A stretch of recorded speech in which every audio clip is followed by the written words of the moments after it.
नमस्कार दोस्तों। आज हम the very famous book think and grow rich, जो कि नेपोलियन हिल द्वारा लिखी गई है, उसके बारे में चर्चा करेंगे। उस बुक की हम बुक समरी देखेंगे। तो इस बुक के अंदर एक ऐसा सीक्रेट है जो नेपोलियन हिल ने शेयर किया है, जिसने 500 लोगों की ज़िंदगी को बदल के रख दिया। अब वो क्या सीक्रेट है और उससे क्या हासिल हुआ, वो तो ये बुक को जानकर ही पता लगेगा, और इसीलिए मैं ये समरी लेकर आई हूँ। इस बुक के अंदर नेपोलियन हिल ने अमीर बनने के 13 स्टेप्स बताए हैं। उनका ये मानना है कि कोई भी कम पढ़ा लिखा इंसान भी अमीर और सक्सेसफुल बन सकता है। किसी भी करियर में सक्सेस मिलना कोई बड़ी बात नहीं है, लेकिन हाँ, उसके लिए कुछ ना कुछ एफर्ट्स तो ज़रूर करने पड़ेंगे। इसके अंदर 13 स्टेप्स बताए हैं जो अमीर बनने के लिए, सक्सेसफुल बनने के लिए लाभदायक होंगे। अब हम बात शुरू करते हैं उन 13 स्टेप्स की। Straight cut to the point. पहला स्टेप है इच्छा, desire to do something. To initiate you have to think of it, and to think you have to be willing कि मुझे ये काम करना है। जब आप कोई भी चीज़ को पूरे दिल से चाहते हैं तो वो हकीकत अपने आप बन के आपके सामने आ जाती है, when you start putting in your efforts into it. एक टर्म है जिसे मनी कॉन्शियसनेस कहते हैं, जिसका मतलब होता है कि पैसे के पीछे दीवाना हो जाना, मतलब अंधाधुंध। आपके मन में खूब पैसा कमाने की इच्छा है, ये दिमाग की हालत है, यानी एक स्टेट ऑफ माइंड है कि हाँ, मुझे बहुत पैसा कमाना है, and which is called as money consciousness. जब आप मनी कॉन्शियसनेस की स्थिति के अंदर आ जाते हैं तो आप पैसा कमाने लगते हैं, बिकॉज एट दैट पॉइंट आप सोचने लगते हैं कि मैं किस किस चीज़ से पैसे यील्ड कर सकता हूँ, प्राप्त कर सकता हूँ। ठीक है, हम यहाँ पर 6 स्टेप्स बता रहे हैं जो आपको पक्का मनी कॉन्शियसनेस के स्टेट के अंदर, के दायरे के अंदर लाकर खड़ा कर देंगे। पहला स्टेप तो ये है कि आपको कितना पैसा कमाना है ये सोचना पड़ेगा। सिर्फ ये बोलना काफ़ी नहीं होगा कि मुझे बहुत सारा पैसा कमाना है। एक फ़िक्स अमाउंट, एक फ़िक्स टारगेट आपको रखना है कि हाँ, मुझे इतना पैसा कमाना है। ठीक है, दूसरा स्टेप है कि इतना पैसा कमाने के लिए आपको सोचना है कि आप क्या क्या कर सकते हैं। अपने सामने ऑप्शंस रखिए, अपनी कैपेबिलिटीज़ को देखिए। ठीक है, तीसरा स्टेप है कि आपको एक डेट डिसाइड करनी है कि ये अल्टीमेटम है और इस दिन तक आपने जितनी सोची है रकम वो आप पालेंगे। ठीक है, फिर चौथा स्टेप है कि एक खास प्लान लेआउट करना है जिससे आप पैसे कमा सके, और एक प्लान करने के बाद आपको बिना झिझके उस रास्ते पर आगे बढ़ते ही जाना है। ठीक है, फिर पांचवा स्टेप आता है कि आपको एक फुल प्रूफ प्लान कहीं पे लिखना पड़ेगा ताकि वो ऑन पेपर हो और आप उसको कभी कभी बीच बीच में देखते रहें, सुनते रहें, पढ़ते रहें और उसको फॉलो करते रहें। ठीक है, नेक्स्ट लास्ट स्टेप आता है कि आप इस स्टेटमेंट को दिन में 2 बार पढ़ें और उसे याद करें। अफर्मेशन देते रहें, खुद को रिमाइंडर देते रहें, रिकॉल करते रहें, ताकि आपने जो काम निर्धारित किया है उस पर आप अग्रसर हों। ठीक है, इसे दोहराते रहें और आप मनी कॉन्शियस हो जाएंगे। एक बात हमेशा याद रखनी है कि हर बड़ी अचीवमेंट को हासिल करने से पहले एक सपना ही लगता है। Once my sister said, "What is thought can be brought." I mean, she might have quoted it, but this is a very powerful phrase. What is thought can be brought, or you can take it as only what is thought can be brought, because जो आप सोचते हैं उसी को हकीकत में लाया जा सकता है, और जो सोच लिया गया, आधा काम तो सोचने से ही हो जाता है। तो वो half well begin is half done. There are a lot of things which we, if we focus upon, makes it easier for us to achieve what we have decided. ठीक है, एक ऐसी ताकत है जो इस यूनिवर्स के अंदर हमें उन चीज़ों के पास लेके जाती है जिन पर हमें विश्वास होता है। जब हमें पॉजिटिव, सकारात्मक ख्याल आते हैं और हमारे साथ खुद ही सब कुछ अच्छा होने लगता है, this power that is working behind all this. ठीक है, लेकिन हम नेगेटिव सोचते हैं तो बुरी चीज़ें आती हैं और बुरी चीज़ें हमारे साथ घटित होनी शुरू हो जाती हैं। तो जो हम सब सोच अपने मन के अंदर सोच लेते हैं, उसी को कंप्लीट करवाने के लिए, उसी घटनाक्रम के अंदर वो चीज़ें यूनिवर्स हमारे लिए वैसे प्लान आउट करता है, और कह सकते हैं कि ईश्वर जो है उसी तरह से फिर तथाकथित रचना कर देते हैं। ठीक है, कुछ लोग बेवजह ही खुद को बदकिस्मत मानने लगते हैं और कुछ हमेशा अपने आप को गरीब ही समझते हैं। अगर हमें ये विश्वास होने लग जाए कि हमें अपने हालात बदलने में कुछ भी कर लें बदले ही नहीं जाएंगे, तो इसका मतलब बदकिस्मती आपने खुद ने लिखी है, because God helps those who help themselves. अगर आप किसी कार्य को शुरू करना सोच लें और उस पर काम करने लग जाएं, एक बार नहीं, 2 बार नहीं, 3 बार नहीं, चौथी बार सफलता मिलेगी, 5वीं बार मिलेगी।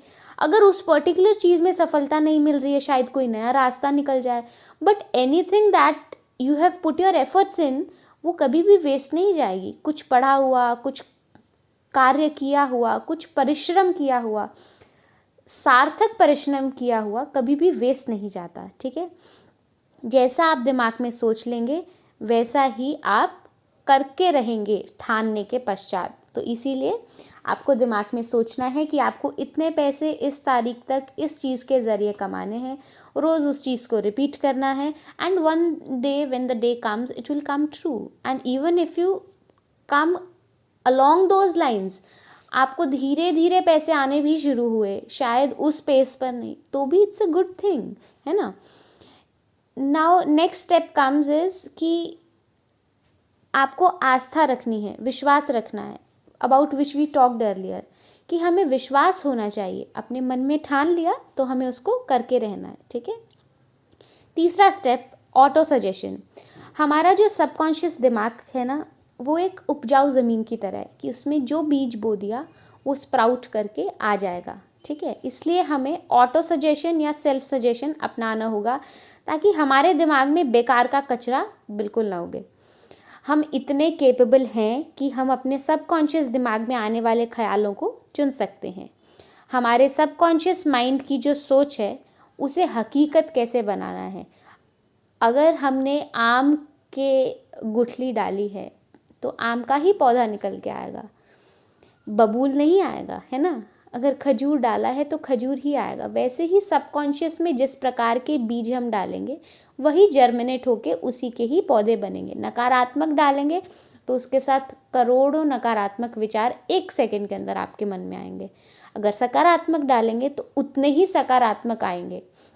It depends on what you have sown in the land, that is what seeps through, that is what grows, right. जब हम ये कंट्रोल कर नहीं पाते तो चीज़ें हमारे विपरीत होने लगती हैं। ये बात हर दिन दोहराना है कि आप क्या चाहते हैं और उसके लिए आप क्या कर रहे हैं, उसकी सेल्फ इंट्रोस्पेक्शन बिल्कुल करनी है। फिर एक दिन आपकी यही आदत आपको असल में ऐसे मौके देगी जिससे आपकी सफलता एक हकीकत बन जाएगी। आज से ही खुद को एक अमीर और सफल इंसान समझना शुरू कर दीजिए। अपने गोल तक पहुंचने का प्लान आपके सबकॉन्शियस में ही है और ऑटो सजेशन और की जो प्रैक्टिस है बस वो आपको ऑन करनी है। इस कोशिश में कभी भी हार नहीं माननी है। ये बात हमेशा समझ लें कि कुछ भी आपको मुफ्त में नहीं मिलने वाला है। कुछ पाने के लिए बहुत कुछ करना भी पड़ता है, कई बार कुछ खोना भी पड़ता है। इसलिए आप हर चीज़ को एक पॉजिटिव एस्पेक्ट से देखें। नेक्स्ट स्टेप आता है स्पेशलाइज्ड नॉलेज। हेनरी फोर्ड के पास कोई फॉर्मल एजुकेशन नहीं थी, लेकिन उसने ऑटोमोबाइल्स के बारे में अच्छी खासी नॉलेज गेन की हुई थी। वर्ल्ड वॉर के टाइम जब शिकागो न्यूज़पेपर पर मानहानि का दावा किया था क्योंकि अखबार ने उन्हें इग्नोरेंट पैसिफिस्ट यानी उदासीन शांतिवादी करार कर दिया था, अदालत में ट्रायल के दौरान उनसे हज़ारों सवाल पूछे गए। वकील ये साबित करने चाहते थे कि जो हेनरी हैं वो वाकई में इग्नोरेंट हैं। अदालत ने उनसे अजीब ऊट पटांग सवाल करते गए और उससे हेनरी फोर्ड जो है वो परेशान हो गए।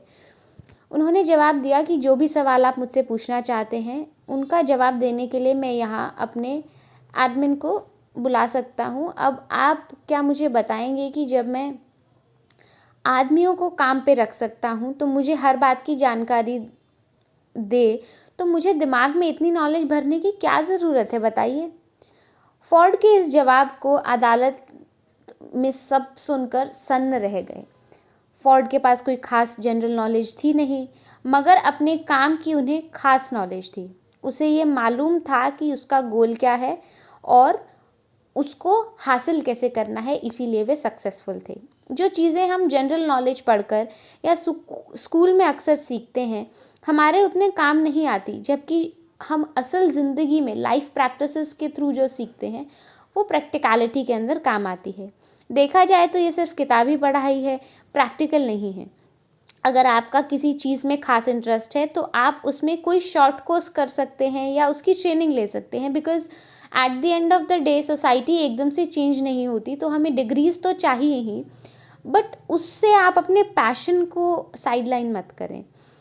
इस तरह आपकी उस चीज़ की नॉलेज अच्छी तरह से हासिल कर लेंगे जिसमें आपको आगे जाकर के बिजनेस करना है। सीखना से केवल स्कूल तक नहीं होता, आप ज़िंदगी में किसी भी उम्र में, किसी भी पड़ाव में कुछ भी चीज़ सीख सकते हैं। एंड इनफैक्ट आप कॉन्शियसली कुछ नहीं भी सीख रहे हैं तो भी ऐसे ऐसे एक्सपीरियंसेस डेली होते हैं जिनसे हम कुछ ना कुछ नया ग्रैस्प करते हैं। Life is a learning process, it's a journey that you learn through out. ठीक है, एक स्पेशलाइज्ड नॉलेज होना बहुत अच्छी बात है, क्योंकि आपको पता चलता है कि फ्यूचर में आपको करना क्या है और आप उसमें इम्प्रूवमेंट लाके परफेक्ट कैसे बन सकते हैं। अक्सर कंपनीज एम्प्लॉयज़ रखते वक्त उनका क्रेडेंशियल्स तो देखती हैं, साथ में उनकी पर्सनालिटी पर भी गौर करती हैं कि ये उन क्रेडेंशियल्स के साथ अपनी पर्सनालिटी के करिश्मा को जोड़ करके कैसे कंपनी को आगे ले जाएंगे। आप किस तरह के लोगों से या कस्टमर से पेश आते हैं या सिचुएशन को कैसे हैंडल करते हैं, ये सब बातें भी अक्सर इंटरव्यूज़ में देखी जाती हैं। कोई सक्सेसफुल आदमी भले ही एजुकेटेड ना हो, मगर एम्बिशियस हो और उसकी पर्सनालिटी बहुत स्ट्रांग हो, तो वो कहीं से भी, ज़मीन से उठकर भी आसमान तक की ऊंचाइयां हासिल कर सकता है। याद रखना है हमेशा कि जो इंसान स्कूली पढ़ाई को ही सब कुछ मान के बैठा है और बाकी सब सीखना बंद कर चुका है, वो हमेशा मामूली इंसान ही बनकर रहेगा। वो भले ही एक मुकाम हासिल कर ले, मगर सक्सेस तभी हासिल होती है जब आप ज़िंदगी में कुछ ना कुछ सीखते ही रहते हैं। नेवर स्टॉप और never run away from learning new things. 5th point आता है इमेजिनेशन। बहुत पुरानी बात है, एक बार एक बूढ़ा देसी डॉक्टर, ये बुक का ही एक्सट्रैक्ट है जो ऑथर बताते हैं कि एक बार एक बूढ़ी औरत मतलब बूढ़ा देसी डॉक्टर केमिस्ट की दुकान पर गया। उसने दुकान में काम कर रहे क्लर्क से कहा कि उस डॉक्टर के पास एक केटल, एक लकड़ी का पेडल था जिसे केटल में बन रही ड्रिंक को घुमाया जा सकता था, और एक मैजिक फॉर्मूला है। इन 3 चीज़ों को इस्तेमाल करके वो क्लर्क अमीर बन सकता है, लेकिन इसके लिए उसे उस डॉक्टर को $500 देने होंगे। ये सुनकर इस क्लर्क ने $500 में वो तीनों चीज़ें खरीद ली। डॉक्टर ने वो डॉलर लिए और क्लर्क से कहा कि वहाँ से चला गया, क्योंकि उन पैसों से वो डॉक्टर अपना सारा कर्ज उतार कर आराम से रह सकता था। उस जवान क्लर्क ने अपनी लाइफ सेविंग उस फॉर्मूले पर इन्वेस्ट कर दी। उसने उस कागज़ में लिखी चीज़ों को मिक्स करके मैजिक फॉर्मूला बनाया। उस केटल में उसके हाथ एक किस्म का सोना लगा था, जिससे शुगर इंडस्ट्री चलाई गई और जिसकी वजह से लाखों लोगों को रोज़गार मिला। इसने साउथ के एक छोटे से शहर को बिजनेस कैपिटल बना डाला। अब ये सच बात है कि कैसे उसे एक मैजिक फॉर्मूला जो जिसने इंकलकेट किया होगा, कि मतलब कल्टिवेट किया उसको, एक थॉट से लेकर एक मैजिक फॉर्मूला तक कोई लेकर आया, and then he sell it for merely $500, because उसकी अपनी प्रायोरिटीज़, मजबूरियाँ रही, और उससे एक पूरा कैपिटल जो है ग्रो कर रहा था, इंडस्ट्रीज़ ग्रो कर रही थी। क्या आप जानते हैं कि उस केटल में क्या मिक्सचर था? उसमें था कोका कोला का मिक्सचर। जी हाँ, आपने बिल्कुल सही सुना। उस मिक्सचर से जो चीज़ बनी वो कोका कोला थी, और जिसने ये मिक्सचर बनाया उस क्लर्क का नाम था असा कैंटलर। लेकिन कोका कोला की सफलता का सीक्रेट वो कागज़ का पुर्जा नहीं था, वो थी कैंडलर की इमेजिनेशन। हमारी चाह तो इमेजिन करने से कि कितना बड़ा हम सपना देख रहे हैं, उस सब से ही शुरू हो जाती है। और जब हमने सपना देख लिया, and when that dream calls you, you get up and you start working on that, and that is when you start your journey to success. जो चीज़ आपको सफल होने से रोक रही है वो सिर्फ ये है कि आपकी सोच कैसी है। आप अपनी सोच बदलिए, अपनी इमेजिनेशन इस्तेमाल कीजिए और फिर देखिए कमाल। कोका कोला भी एक आइडिया था और आज कितना बड़ा बिजनेस है। आज तो जितनी भी चीज़ें हम अपने आसपास देखते हैं, जैसे गैजेट्स हो, सोशल मीडिया हो, इन सब के पीछे एक आइडिया ही है। The line I said in the beginning, what is thought can be brought, right. अब कोई मान लीजिए आज से 10 साल पहले कोई फिक्शन मूवी में कोई चीज़ दिखा दी, आज वो असलियत हो गई है। किसी ने सोचा, किसी ने इमेजिन किया, इसीलिए वो चीज़ें आज प्रेजेंट हैं हमारे बीच, राइट। आपका आइडिया ऐसा होना चाहिए जो हर तरह के क्रिटिक्स को झेल सके। इसमें आपको हार, निराशा, डिस्करेजमेंट, डीमोटिवेशन, हर चीज़ का सामना करना पड़ेगा, लेकिन इनके लिए तैयार रहिए, डटे रहिए। नेक्स्ट स्टेप है ऑर्गेनाइज्ड प्लानिंग। जब तक आपके पास कोई पक्का प्लान नहीं है, आप सफल नहीं हो सकते, बिकॉज जो इंसान डिसिप्लिन्ड होता है, who sticks to the plan, who knows what he has to do, वही सफलता हासिल कर सकता है। जब आप लोगों की मदद लेंगे तो जाहिर है कि बदले में आपको उन्हें कुछ फ़ायदा या कॉम्पनसेशन देना पड़ेगा। अपना एक ग्रुप बनाएं, लगातार उनके साथ अपने प्लान के बारे में डिस्कस करते रहें। फेलियर से बचने के लिए अपने ग्रुप के साथ अच्छा वर्क रिलेशन हमेशा कायम रखें, ताकि वो ऑनेस्ट और फ्रूटफुल अपना कंट्रीब्यूशन दे सके, ना कि बस ठीक है काम काम के बदले काम हो रहा है, नहीं। फिर जो आपका सक्सेस है वो डिले भी होगा, उसमें अंतर भी आ सकता है ना। जब हम अच्छी सकारात्मक सोच के साथ, हमारे साथ बाकी लोग भी सेम ही सोच के साथ सिंक्रोनाइज करके अपनी एनर्जी किसी चीज़ में एक साथ लगाते हैं, तो जो collective team work, group work होता है, दैट ब्रिंग्स मोर फ्रूट्स, ठीक है। सक्सेस पाने के लिए औरों के सहयोग और परफेक्ट हार्मोनी की ज़रूरत पड़ेगी, और इस बात का ध्यान हमेशा रखना है कि प्लान पर काम करने से पहले अपने ग्रुप मेंबर्स की हमेशा राय लें। अगर पहला प्लान फेल हो जाता है तो दूसरे पर काम करें, और अगर ये वाला भी नहीं चलता तो हार मत माने, तब तक नए प्लान बनाते रहे जब तक कोई पक्का प्लान चलने न लगे। याद हमेशा रखना है कि किस तरह से थॉमस एडिसन ने 10,000 बार कोशिश की थी और लाइट बल्ब बनाया था। आज सबके घरों में 20-20 लाइट बल्ब्स तो ऐसे ही लगे होते हैं। There was a thought that went behind it, there was a whole 9,999 bulbs which did not work and the one last one that worked, and then and there उसके बाद से रात को भी ऐसा नहीं लगता है कि रात है। You can see as much as you can see during the day. जो हार मानता है वो कभी नहीं जीतता, और जो जीतता है वो कभी हार नहीं मानता।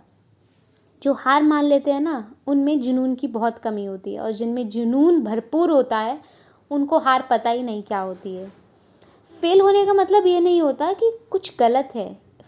Even failure tells you that you are doing something, failure tells you that you've put in your efforts, failures tell you how you will go through the success। उनसे सीखिए, जो फेलियर्स हुए हैं वो किस वजह से हुए हैं, वो वजह ढूंढिए और उनसे सीखिए ताकि आप सक्सेसफुल हो सके। नेक्स्ट स्टेप आता है डिसीजन। फोर्ड मोटर्स की मॉडल जो टी थी, वो एक ज़माने में दुनिया की सबसे बदसूरत कार मानी जाती थी। हेनरी फोर्ड को उनकी कंपनी के एक एडवाइज़र ने कार का डिज़ाइन बदलने की सलाह दी, लेकिन फोर्ड नहीं माने और मॉडल टी बनाते रहे। हालांकि बाद में उन्होंने उसके डिज़ाइन में थोड़ा बदलाव ज़रूर किया, लेकिन उससे भी पहले मॉडल टी ने खूब कमाई करके दी। हेनरी फोर्ड अपने तुरंत फैसलों और मजबूत इरादों के लिए जाने जाते थे, और हर सफल इंसान के अंदर ये क्वालिटी होती ही है। कभी हाँ कभी ना करने वाले इनडिसाइसिव लोग हमेशा सक्सेसफुल लोगों से पीछे रह जाते हैं। जब आप तुरंत फैसले करते हैं और उन पर तुरंत काम भी करते हैं, अब तुरंत से मतलब ये नहीं है कि अंधाधुंध कुछ भी सोचिए समझिए, और जैसे ही आपका सोचने का प्रोसेस ख़त्म हुआ तुरंत फैसले पर आइए। उसके बाद में ये मत सोचिए कि अरे यार इससे ये तो नहीं हो, कुछ ना कुछ रिस्क तो आपको उठाने पड़ेंगे ना। फोर्ड ने उन लोगों की बात बिल्कुल नहीं मानी जिन्होंने मॉडल टी की बुराई की थी, क्योंकि उन्हें अपने लिए गए फैसले पर पूरा भरोसा था। अमीर लोग कोई भी फैसला करने में वक्त बर्बाद नहीं करते, बल्कि उनमें धीरे धीरे बदलाव जो ज़रूरी हैं वो लेकर आते हैं। वो आसानी से लोगों की बात से इन्फ्लुएंस भी नहीं होते, बल्कि खुद के आइडिया पर भरोसा रखते हैं और एनालाइज करते हैं। ओपिनियन इस दुनिया की सबसे सस्ती चीज़ है। कोई भी किसी को मुफ्त में सलाह देने के लिए तैयार ही बैठा है। जैसे अगर आप हमेशा लोगों से राय ही मांगते रहेंगे तो सब अपने 100 अलग पर्सपेक्टिव्स देंगे और कोई ऐसे नहीं बोलेगा कि नहीं मैं तुझे राय नहीं दूंगा। सब अपनी अपनी राय देंगे और उससे आप बस फिर कंफ्यूज ही होते रहेंगे। हाँ, जिस फील्ड में आप काम कर रहे हैं अपने सीनियर्स से पूछिए कि क्या क्या आपके एक्सपीरियंसेस रहे हैं, बट हर चीज़ को एनालाइज करके और फिर ही कोई कंक्लूजन पर जंप कीजिए। सिर्फ अपने मास्टरमाइंड ग्रुप के साथ ही आपको काउंसिल करना है।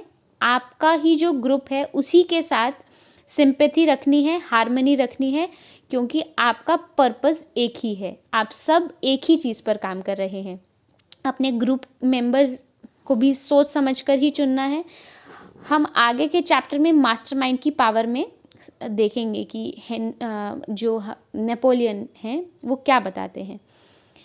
आपके पास खुद का एक दिमाग है, आप इसे इस्तेमाल कीजिए। सक्सेसफुल बनने की जो आग आपके अंदर है उसकी पुकार सुनिए।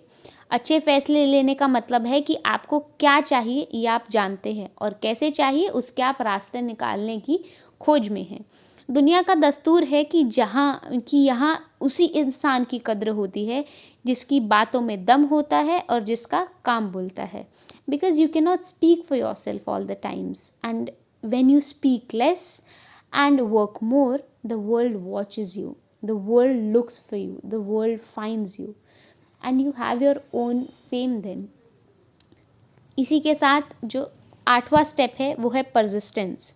बेशक धीरे धीरे मगर लगातार बढ़ते रहें। Consistency is what matter. आखिर कहीं से तो चलना शुरू कीजिए, तभी आपको एक दिन सफलता हासिल होगी। अगर ऐसा सोच लें कि बहुत बड़ा काम है यार, होगा ही नहीं, शुरू ही नहीं करेंगे, शुरू नहीं करेंगे तो ख़त्म कैसे करेंगे? Get up and start doing it. लगातार अपनी मंजिल की तरफ बढ़ते रहना है। एक बार मंजिल चुन लीजिए, रास्ता डिसाइड कर लीजिए, एक से नहीं पहुंच रहे दूसरे से पहुंचने का ट्राई कीजिए। Just keep on going. खुद पर यकीन रखना है कि आप इतने केपेबल हैं, आप ये काम कर सकते हैं। आपके अंदर वो स्किल है, वो नॉलेज है जो आपको सक्सेस दिला सकती है। कितने ही लोग ऐसे हैं जो बड़े ब्रेक के इंतज़ार में बैठे हैं। कोई मनपसंद जॉब या बिजनेस अपॉर्चुनिटी उनके लिए बड़ा ब्रेक हो सकता है, लेकिन ऐसे लोग डिसअपॉइंटेड रहते हैं। ब्रेक पाने के लिए उतने ही एफर्ट्स भी करने पड़ते हैं। ये अचानक मिल नहीं जाता, लेकिन हम अपना बिग ब्रेक पा सकते हैं जब हम इसके लिए एक प्लानिंग करते हैं और उसके रास्ते पर लगातार बढ़ते रहते हैं। अब कुछ लोग ऐसे भी होंगे जिन्होंने अपनी स्ट्रॉन्ग डिज़ायर और ख़ास प्लान से ये मौका पाया होगा, मगर सफल नहीं हो पाए। ऐसा क्यों? क्योंकि उन्होंने आसानी से गिव अप कर दिया। एक बार फेल हुए छोड़ दिया, दूसरी बार फेल हुए छोड़ दिया। मगर हार is what is temporary. When you are persistent, when you are consistent on what you are doing and you don't forget why you are on the way you are, तब वो हार जो है it turns into success after a point of time. कई बार तो ऐसा भी लगता है कि कोई छुपा हुआ गाइड हमें परखने के लिए है और हमारे रास्ते में बहुत सारी रुकावटें डाल रहा है। Someone is testing us all the day long and every day. लेकिन हमारी हार हमारी विल पावर को परखने का बस एक तरीका है। जब आप बिना रुकावट के लगातार बढ़ने की आदत बना लेते हैं तो no matter what may come, no matter what, you will always have the strength to face it, to fall and to get up again. जब आप बिना रुके लगातार आगे बढ़ने की आदत बना ही चुके हैं, then success is nowhere far, it's going to come to your feet. Step 9 है पावर ऑफ मास्टरमाइंड। एक कहावत है ना कि knowledge is power and it never goes in when. मगर सिर्फ इसके दम पर अकेले अमीर नहीं बन सकते, you will have to be diligent as well. Knowledge तभी पावर बनती है जब इसे अपने गोल को पाने के लिए इस्तेमाल किया जाए। मास्टरमाइंड ऐसे लोगों का ग्रुप होता है जो आपकी नॉलेज को बढ़ा सकते हैं ताकि आपकी पावर बन सके। इन लोगों की इच्छा और मकसद वही होता है जो आपका होता है। इस बात को इलेक्ट्रिक बैटरी से समझते हैं। एक सिग्नल बैटरी थोड़ी सी ही एनर्जी देगी, लेकिन जब एक से ज़्यादा बैटरी हमारे पास होंगी तो हम लंबे समय तक उनकी एनर्जी को यूज़ कर सकेंगे, वो कंजर्व होती रहेंगी। ठीक है, ऐसे ही जब आपके पास मास्टरमाइंड ग्रुप होता है तो आपकी ताकत कई गुना बढ़ जाती है, because as I said before, there are a lot of people with the same goal working on the same path, so the energy gets multiplied by multiple folds. अपनी कॉरपोरेशन बनाने से पहले हेनरी फोर्ड भी एक गरीब, अनपढ़ और ignorant इंसान थे, लेकिन उन्होंने अपना बिजनेस ऐसे 50 भरोसेमंद लोगों के साथ मिलकर चलाया जो उनके मास्टरमाइंड थे। उन्होंने थॉमस एडिसन के साथ भी दोस्ती रखी थी। फोर्ड अपने इन भरोसेमंद महान दोस्तों के साथ बहुत मिलनसार और सहयोगी रिश्ता बनाए रखे थे। अपने इसी काबिल मास्टरमाइंड ग्रुप की वजह से हेनरी फोर्ड अपनी गरीबी मिटाकर इतने बड़े सफल बिजनेसमैन बन पाए। सिर्फ 10 साल लगे उन्हें पढ़े लिखे और इंटेलिजेंट बनने में, और 25 साल बाद वे अपने देश के सबसे अमीर आदमी बन चुके थे। एक मास्टरमाइंड ग्रुप से जुड़ने के बहुत से इकोनॉमिक एडवांटेज तो हैं ही, बल्कि मानसिक रूप से भी ये बहुत फ़ायदेमंद है। Now I am not asking, nor me nor the author basically is asking you to be selfish, लेकिन अपने जैसे, अपनी विचारधारा जैसे जब लोग हमें मिल जाते हैं तो जो कार्य में हम लगे हैं उसी कार्य को करने में, सेम कार्य पद्धति से, सेम पाथ पर जब बहुत सारे लोग काम करने लगते हैं तो the works which we have decided get done easier and faster. कुल मिलाकर कहें तो 2 दिमाग एक अकेले दिमाग से बेहतर सोच सकता है। अगर ग्रुप के लोगों के बीच अच्छा वर्किंग रिलेशनशिप है तो वो मिलकर किसी भी इंडिविजुअल से ज़्यादा अचीव कर सकते हैं। इसीलिए it is always told to do work with a team which has a like-minded people। 11th point आता है द सबकॉन्शियस माइंड। हम सब जानते हैं कि सबकॉन्शियस दिमाग पर हमारा कोई काबू नहीं होता, लेकिन यही वो हिस्सा है जो हमारी सारी इच्छाएं, भावनाएं, फैसले लेने की ताकत को कंट्रोल करता है। हमें बस करना इतना है कि अपने मन में हमेशा पॉजिटिव ऊर्जा का संचार करना और करवाना है, ताकि धीरे धीरे वो पॉजिटिविटी सबकॉन्शियस माइंड में बैठ जाए and what we think comes to action and the road to success starts getting paved। ठीक है, नेक्स्ट आता है द ब्रेन। इंसानी दिमाग की दुनिया की सबसे पावरफुल मशीन है। इसे सेंडिंग और रिसीविंग डिवाइस दोनों के रूप में इस्तेमाल किया जा सकता है। हमारे विचारों की ताकत का हमारी सफलता में एक बड़ा हाथ होता है। जो भी 13 स्टेप्स बताए गए हैं उनके बारे में सोचकर आप अपने सफ़र की शुरुआत कर सकते हैं। आपकी इच्छा से लेकर आपकी इमेजिनेशन तक और आपके परसिस्टेंस तक हर चीज़ की प्लानिंग आप अपने दिमाग में करके रख सकते हैं। Next step comes the sixth sense. अमीर और सक्सेसफुल बनने के लिए इन 13 टिप्स का आखिरी स्टेप है सिक्स्थ सेंस। जब तक आप बाकी के 12 स्टेप्स में महारत हासिल नहीं कर लेंगे तब तक आप इस सिक्स्थ सेंस तक नहीं पहुंच सकते। ये सिक्स्थ सेंस हमारे सबकॉन्शियस माइंड का एक हिस्सा है जो हमारी क्रिएटिव इमेजिनेशन को संभालता है।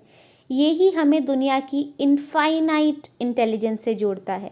कभी कभी हम विचारों को अपने दिमाग में फ्लैश की तरह देखते हैं, जिसे हंचेस कहते हैं। ऐसा तब होता है जब हमारी सिक्स्थ सेंस काम कर रही होती है, लेकिन इसे हर कोई महसूस नहीं कर सकता। बहुत गहराई से ध्यान लगाने से ही हमें अचीव करने का मौका मिलता है। जितने भी महान हुए हैं, Thomas Edison, Abraham Lincoln, Mohammed etcetera, इन सब ने अपनी सिक्स्थ सेंस को यूज़ करके महानता प्राप्त की है। अपने इन्हीं हंचेस से उन्हें कुछ बड़ा काम करने की मोटिवेशन मिलती रही। ये सिक्स्थ सेंस हमारी मेंटल और स्पिरिचुअल स्टेट दोनों को जोड़ती है। ये एक मीडियम की तरह काम करता है जो हमारे दिमाग को इस अनंत ब्रह्मांड के साथ कनेक्ट कर सकता है।